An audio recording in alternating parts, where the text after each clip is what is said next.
Hello guys, welcome back my YouTube channel. आप सभी का बहुत बहुत स्वागत है इस वीडियो में। और आज हम बात करने वाले हैं जो 10th क्लास का जर्नल है साइंस का, उसका जो प्रैक्टिकल नंबर 6 है उसके बारे में यहाँ पे हम लोग देखने वाले हैं कि इसको किस तरह से परफॉर्म किया गया है। तो इसके अंदर जो प्रैक्टिकल है उसका एम इस तरह से है कि to measure the temperature of hot water during the natural cooling and the plot a graph of the temperature versus time. यानी आपको क्या करना है, इसके अंदर आपको वाटर लेना है, ठीक है, और उस वाटर को क्या करना है, आपको हीट देना है, ठीक है, बर्नर से।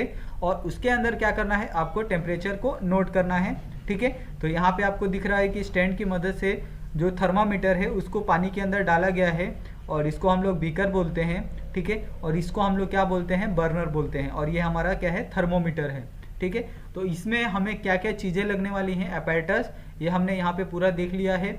एक क्लॉक लगेगा, ठीक है, फिर 250 ml का एक बीकर लगेगा ताकि आप उसके अंदर क्या कर सको, इस प्रैक्टिकल को परफॉर्म कर सको। एक थर्मामीटर लगेगा। उसके बाद इस पूरे प्रैक्टिकल को आप क्या कर सकते हो, परफॉर्म कर सकते हो। यहाँ पे आपको इसका पूरा प्रोसीजर आपको दिया है कि स्टेप बाय स्टेप इसको आप किस तरह से कर सकते हो परफॉर्म। इसमें एक तो बात ये है कि ये सब प्रैक्टिकल आपके लिए बहुत इजी है, तो आप ये इसको घर पे भी परफॉर्म कर सकते हो, ठीक है। तो ये रहा पूरा प्रोसीजर। और यहाँ पे आपको ग्राफ की मदद से ही जो क्वेश्चन आंसर है वो पूछे जाएंगे। तो इसका ऑब्जर्वेशन, जो initial temperature of water before heating क्या होगा, 70 डिग्री सेल्सियस, ठीक है। यानी अगर हॉट वाटर लिया है, अगर उसका टेम्परेचर है तो वो कितना होगा, 70 डिग्री सेल्सियस। उसके बाद क्या करो, आप उस हॉट वाटर को ऐसे ही छोड़ दो और उसके बाद क्या करो, आप उस टेम्परेचर को नोट करो। जब वो हर एक 5 मिनट 10 मिनट में जो उसका टेम्परेचर क्या होगा, धीरे धीरे कम होता जाएगा, ठीक है। तो उसके अकॉर्डिंग क्या मिलेगा आपको, उसका ग्राफ मिलेगा। सबसे पहले जब हॉट वाटर रहेगा तो उसका टेम्परेचर बेसिकली ज़्यादा रहेगा, फिर जैसे जैसे टाइम बीतता जाएगा वैसे वैसे टेम्परेचर क्या होगा, कम होता जाएगा, ठीक है। और यहाँ पे आपको उसके अकॉर्डिंग क्या करना है, उसका कंक्लूजन निकला है। साथ में इसका जो प्रिकॉशन होते हैं, इस प्रिकॉशन को आप कभी मत भूलिएगा कि जब भी आप क्या करो, लेबोरेटरी के अंदर जाओ, लैब के अंदर जाओ, तो आपको क्या करना है, इस प्रिकॉशन को हमेशा याद रखना है, ठीक है। तो यहाँ पे आपको प्रिकॉशन दिया है पूरा। साथ में यहाँ पे आपको मल्टीपल चॉइस क्वेश्चन दिए हैं। तो इसमें आपको ये मल्टीपल चॉइस क्वेश्चन में किस तरह से ये पूरा सेटअप दिया है कि किस तरह से आपको थर्मोमीटर को रखना है, किस तरह से आपको पूरा सेटअप करना है, वो दिया गया है, ठीक है। उसके बाद यहाँ पे आपको सेकंड में आपको दिया गया है कि किस तरह का ग्राफ आपको इसके अंदर मिलेगा। तो आपको जो ग्राफ मिलेगा वो डिक्रीजिंग ऑर्डर में मिलेगा, ठीक है।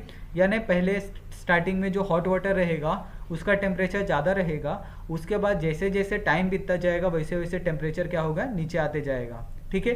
तो इस तरह से इसका भी आंसर ए आएगा और फोर्थ वाले का आंसर बी आएगा, ठीक है। यहाँ पे आपको कुछ एक्सरसाइज दिए हैं, तो एक्सरसाइज के आंसर देख लेते हैं। तो what is the indicated by time temperature graph in the above activity. यानी आप देख सकते हैं कि ये वाला जो ग्राफ दिख रहा है, टाइम अपॉन टेम्परेचर, तो इसके अंदर आपको क्या समझ में आता है उसके बारे में यहाँ पे आपको आंसर में लिखना है। जो भी चीज़ें आपको समझती है, ठीक है, और उसके अकॉर्डिंग क्या है ये आंसर लिखा गया है, तो आप इससे भी रेफर कर सकते हो, या फिर जो आपके टीचर हैं वो लिखवाते हैं तो आप उसकी भी मदद ले सकते हो, ठीक है। उसके बाद यहाँ पे आपको सेकंड क्वेश्चन दिया है, if water temperature 80 degree Celsius and 60 degree Celsius is cooled in the two different vessel, which water get cool faster, justify your answer. तो यहाँ पे जो दोनों सॉल्यूशन आपको, एक तो 80 डिग्री सेल्सियस का वाटर लेना है और दूसरा 60 डिग्री सेल्सियस का वाटर लेना है, दोनों अलग अलग बर्नर में, ठीक है, मतलब दोनों अलग अलग वेसल में। उसके बाद आपको देखना है कि कौन सा जो पहले 80 डिग्री वाला या 60 डिग्री वाला कौन सा पहले ठंडा होता है, ठीक है। तो यहाँ पे आपको दोनों में किस तरह का डिफरेंस होगा ये आपको बताना है, तो ये भी चीज़ें आप घर पे कर सकते हो, ठीक है। उसके बाद थर्ड वाला आंसर यहाँ पे आपको दिया गया है।